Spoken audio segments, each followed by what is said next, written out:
Hi, my name is Rabbi Joey Glick. I'm a 2022 graduate of the Rabbinical School at Hebrew College. Go Fighting Turkeys. And the person who still sees the rabbi in me is my Aunt Sherry.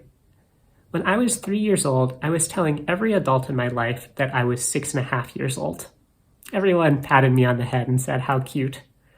Aunt Sherry was the only person who took me seriously. When I told her this, when I said, "Aunt Sherry, I am 6.5 years old," she looked at me and said, "Joey, what's wrong with you? You aren't 6.5 years old, you're 3 years old. I was there when you were born. What's wrong with you?"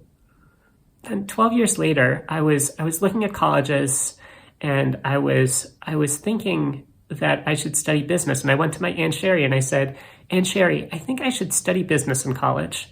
I think after college I should go work at the family's business, our electric supply store, and maybe I should take it over."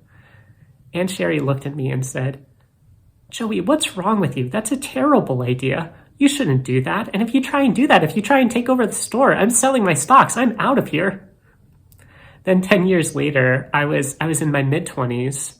I hadn't studied business. I'd studied religion. And I was thinking about rabbinical school. I went to my Aunt Sherry and I said to my Aunt Sherry, "Sherry, I think that maybe I should go to rabbinical school." She looked at me and she said, "You're doing my funeral."